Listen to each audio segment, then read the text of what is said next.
Now, as we all know, making political predictions is child's play. Dead easy. In fact, virtually everything everyone predicted this time last year for 2017 has come to pass exactly as predicted. So instead, let's take a look back at the year gone by and have a little peek into the crystal ball at the year ahead with a distinguished panel of MPs. Labour's Rupa Huq, Joanna Cherry for the SNP, and the Conservative MP Oliver Dowden. Very good morning to all of you. This was, of course, an election year, so that seems like an appropriate place to begin. Oliver, was the general election a mistake? Well, yes, of course it was, with hindsight. But most of the people that were supporting it before it happened, you know, they supported it at the time. So it's all very well for us to say it's a mistake now. You can't criticise the Prime Minister for calling it when people at the time supported it themselves. But the one thing I think we can all agree on is that Theresa May's longevity, you know, when we looked at it in the immediate aftermath of the general election as compared to now, I mean, she's clung on. Yeah, I mean, it's been a bit of a roller coaster. There's been so many ups and downs. That started with them with a 20-point lead, and it was a totally unnecessary election. She had purely to get more power. You know, all those Daily Mail headlines, crush the saboteurs. I mean, I was meant to be a goner myself. I had a very small, I think I was the most vulnerable in London, second most vulnerable in the whole country. I came back from a majority that was 200 odd to nearly 14,000. So, I mean, it was a massive miscalculation. And, you know, to call an election for a stronger hand for Brexit and then to lose your majority, just unbelievable. I mean, we have 37 new colleagues now, 37 net gains, 37 gains that we made. So, I mean, but then she has got this longevity, as you say, because everyone thought she would be a goner by Christmas, and she's clinging on. Now, in terms of the winners and losers from the general election, I never like to call anyone within punching distance, you know, a loser, because, you know, it can come back the other way. But, you know, arguably, Joanna, I mean, each one of you here, in a different way, lost the election, didn't you? Well, you can't say the SNP lost the election in Scotland because we've got 35 out. Alex Salmond, Angus Robertson. Well, we've got 35 out of the 59 seats in Scotland, more than all the other parties put together. And now we're really in the position that everyone expected us to be in 2015, when we had that really quite amazing landslide, took more than 50% of the vote. It's just a gentle rebalancing of things then. Of course, it's been difficult for us to lose people of the calibre of Alec and also our Westminster leader. But really, the real issue here is that for Theresa May, this was a gamble that hasn't paid off. And now she finds herself at the ransom of 11 DUP MPs, 11 MPs from the most right-wing and marginal party in the United Kingdom. And we've already seen that that's cost her over £1 billion, and it's also cost her. She's lost huge face in Brussels because she was on the verge a couple of Fridays ago of reaching a deal. One phone call to Arlene Foster and the rug was pulled from under Theresa May's feet. So I think the real issue here is that the SNP are still the largest party in Scotland by a country mile. And interestingly, maybe viewers in England don't realise this, the Tories have now in Scotland dropped back to third place in the polls. Labour are back at second place, and Ruth Davidson's taking fright so much about her chances of being First Minister in Scotland that she's looking to bail and get a Westminster seat. I mean, Oliver, to be fair, I mean, if the DUP did wheech the rug out from under the feet of Theresa May, you know, in a few days after, they kind of pretty quickly shoved it back under. I mean, we have now moved on to phase two. That is an achievement, isn't it? Yes, I think it's a significant achievement. And actually, Rupa was talking about the Prime Minister clinging on. You're talking about a weak government. Really, that's not proved to be the case. The Prime Minister has accepted that she made a mistake over calling the general election, but since then she's set about actually sorting things out. And I think this autumn she's passed 3 huge tests. First of all, she's demonstrated she can deliver a budget. Many people said she couldn't manage it, delivered a successful budget. Secondly, despite the one defeat last week, actually the withdrawal bill is progressing well. We're on track for Brexit. And thirdly, despite all the Cassandras, all these predictions that it would be a disaster, we'd not open up phase two, she's shown determination, resilience. She's succeeded with phase one, we're on to phase two, and Brexit is proceeding as expected. The other prediction, though, that was made around about May 2017 was that the Labour Party were to be entirely wiped out in the general election. I mean, you have to admit, Jeremy Corbyn has exceeded expectations, hasn't he? Well, there were very low expectations for Jeremy Corbyn in the first place. Clearly, Jeremy Corbyn won seats, but it is worth reminding people that still the Conservative Party won the election in terms of having the largest number of seats and being able to form a government.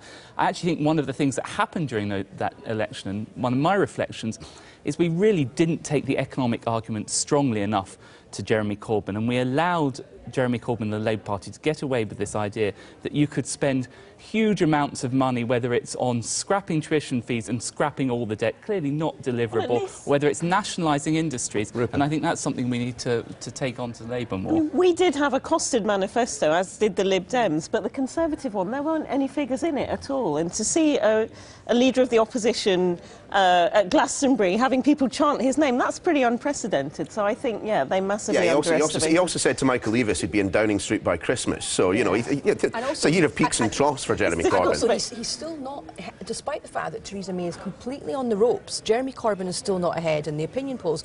And I would disagree with Oliver that Theresa May has delivered a successful budget. One of the curiosities about Brexit is it's such a disaster that it's keeping us from focusing on the economic disaster underlying Brexit, whereby this government haven't met any of their targets. Growth is at a record low. Wages are squeezed. These are not my views. These are the views of the Office of Budget Responsibility, the IFS, I'm not sure how you can describe record employment, record low unemployment as an economic disaster. I think actually the economy has proved remarkably strong through the Brexit period. I'm talking about low growth, low productivity and squeezed wages. At the same time, I mean, the goalposts have slightly shifted on the opposition benches. You didn't think that we were going to get to phase 2?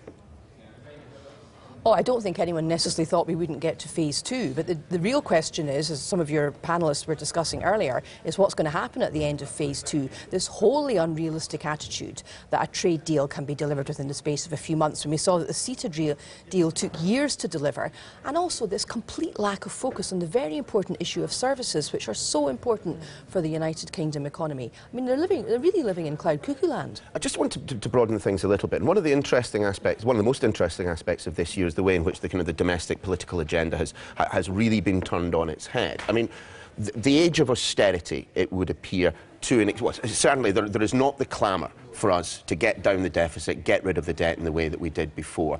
You look at incidents such as, Grenfell Tower and the broader arguments about social and affordable housing. Is that where the Labour Party thinks it can make most gains in 2017, on the big domestic policy points? I mean, again, I think that Brexit played a part in that last general election. We won seats we've never had before. Kensington, never before. Canterbury. And so I think it's a sort of mixture Sheffield Hallam from Nick Clegg? Yeah, indeed. Some issues around that seat at the question moment. Mark over. Yeah, no, but I think it was a combination of different factors. But Grenfell is an appalling sign of what happens when you don't take poor people seriously. I mean, that was a completely avoidable... You don't have adequate social housing. Yeah. I mean, the Scottish Government have shown that you can go in a different direction in this. The Scottish Government has built over 30,000 affordable homes. They're pledged to build another 50,000 affordable homes. We've built many council houses, unlike the last Labour government in Scotland, who only built 6 council houses. And we've now, just last week, introduced security of tenure for people in the private sector. And finally, you've used those income tax powers that you were given quite some time ago. So 7 out of 10 Scots will now be better off as a result of our income tax reforms in Scotland. Why did it take so long?